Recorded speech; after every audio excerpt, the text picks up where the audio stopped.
if Illusion is going for the drop, sometimes you can just try and, similar to what CNProtoss did last game, actually these scans right there. You go for a little bit of an attack while actually being very greedy behind it, but he does throw down 2 barracks. Instead of that, oh wait, no, is that the 3rd CC? That is actually in the back right. So actually, then I do like his plan a lot more. Going for that 3rd CC this quickly is a little bit risky, but now that you have this drop also going, it's a little less so. If they are attacking you, then hopefully you get some counter damage done. Now, CNProtoss actually kind of ruins his build here by going for the attack with the Phoenixes, because they could have been just simply patrolling his main, and he would have gotten the almost guaranteed kill on the medevac, but now he has to depend on his units back at home, which, I mean, he has enough of. But. Oh, I was so hoping that Illusion could snipe that mothership core, because it was just patrolling the front, ready to pretty much shoot at will. Yeah, it would have been really nice to get that. I mean, less so than you know, reducing the energy count or whatever you would say. 100 gas is actually a big deal to a Protoss, always has been. So it is totally worthwhile to try and snipe that, even at the risk of the Marines. Not so much the medevac though, and that's why this Phoenix opener is so obnoxious to the Terran players. Not that the Marines really don't do that much damage, is that you lose the medevac, which is expensive at this point in the game, as well as important for later on. He's only going to be able to pick off 1 Phoenix. Yeah, so I mean, not a great trade-off. No. It's really good then that he got that 3rd base though, because the supply counts don't look so promising right now, and CNProtoss also has his own pretty quick 3rd base. The point is trying to match that, actually trying to go to maybe to that later stage of the game. I don't know if Illusion has anyone in the building right now telling him like, hey, maybe like, you know, be a little more defensive or maybe go for Liberators. I know he definitely has some friends from, you know, the past 5-6 years in DC, but unfortunately a lot of the old regulars have just stopped paying attention to StarCraft 2. What I liked about that attack was that it really kept CNProtoss at home, because before he was going to do something with his Phoenixes and go out, but he stayed at home for quite a little bit. Yeah, it's a give and before take. sending it out, yeah. For sure. You know, the Phoenixes, they could have done some damage to the SCV line, but then they also could have KO'd the medevac instantly as opposed to at least getting 1 Phoenix for his trouble. I definitely feel the hesitation from CNProtoss now.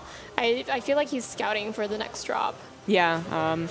I mean, that is still, even though it's less so than Heart of the Swarm, it is still Terran's greatest strength is their, you know, ability to micro and multitask and drop you in multiple places. So it's something you definitely want to be scared of, especially if you're going to go for like the Adept upgrade afterwards instead of Blink. You need something that will deal with those medevacs. But CNProtoss is preparing for an attack maybe. I'm not sure how dedicated he will be for this. I don't know if he has a War Prism coming on the way or not. That's really what tells you. It used to be a proxy pylon. But now it's a proxy pylon with a gateway, so it's a little bit different. Either that or a gateway or a warp prism.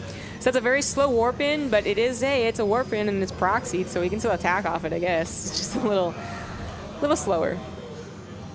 The attack does commence. There were a couple of Wood Mines. Oh, but they're actually lifted. Oh no, and there is a Liberator. So someone probably told him like, hey, I heard Liberators are pretty good. But unfortunately, it's just too little right now. He needed bunkers, he needed more Wood Mines, he just needed more units in general. And CNProtoss is going to bust him on 3 bases and take the series 3-0. Oh, Illusion does not want a GG, of course. You can't really blame yourself. You've only been in this game for so long. And that will put him at 3rd place. Hey, man. As we go into that overlay. 3rd place is a pretty good place to be.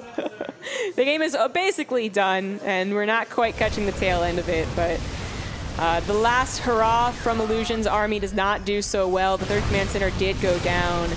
GG. Now it's the end. Now we can go to that overlay. It's pretty intense here. So many talented guys, and I would be pretty happy with 3rd place. Yeah, I mean it's, you know, only a couple of days back in the game. Like, come on now, don't expect too much. But now it will be another PVT actually, as Ruff is waiting in the winners finals. That's going to be a best of 5 or potentially, whoopsie, 2 best of 5s, depending on if CNProtoss can win or not, because he has to win 2 best of series coming from that losers bracket. Ruff though is going to make for a very different TVP. Absolutely, absolutely. We can expect a lot more Liberators and a lot more Banshees. Yeah. And I think it's gonna be really fun. It should be, but I don't know who's going to be casting that. I also don't know if we should just send it away right now. I'm going to assume like that's good to go. So it was a pleasure casting. Oh my god, it was so much fun casting with you. Yeah, it was really fun. Yeah, I'm super new meat. But it's so cool hearing you talk about everything just because you're really good at filling in space, and I'm just like, I don't know what to do. Also, I'm just so out of my element just because it's not Zerg. Yeah. Oh, absolutely. Oh, yeah, sure. We can interview yeah. CN. I guess someone else will go get him, but you'll learn to fill those spaces eventually. Really, like the base of being a good caster is just consistently talking. Right. Not even necessarily your game knowledge. Like if you have a good voice, and you do. Oh, thank you. And you can talk about the game, then you actually will do better than a lot of other casters say on like YouTube right now. I guess something like for that. me, I feel really silly pointing out things that are on the screen because. Huh? CN doesn't really speak English. I don't know. Oh, CN doesn't really speak English. Yeah. Oh yeah, that's right. He doesn't. I met him earlier. Oh, He's Chinese. Yeah. So just be like, Protoss good? Very broken. All right. So I guess that's a no in this interview. We'll see what happens in those finals. Yeah. Sadly, I speak Cantonese and he speaks Mandarin, so Oh. there is a language barrier. I wish I could help out. I really glad be the Chinese mix. Wow. I didn't want to. Like, I'm really glad I didn't assume, but that was pretty cool. No, it's okay. It's okay. So that will be it for us. I guess we'll just go to the break screen, which I think is just that webcam over there, seeing everything over there. So Thank you for tuning in, guys. If you guys haven't already, please follow Psistorm on Twitch and Twitter. And Zombie Grub, you should follow her. And if you want, you can bless me with a following as well. It's ALLARYCE_ for Twitch, and then add ST2 at the end. yeah, Yes, and of course, the Cave Gaming. we are here at the Cave Gaming, so definitely check them out. It's a really cool place, especially if you're in the area. Very, very cool. This is my first time at a LAN, and I can't say that I'm disappointed. Oh. And their Twitter is at the Cave Gaming Fairfax. Yeah, Twitter at the Cave Gaming Fairfax. Nailed it. See you guys later. Bye. Bye.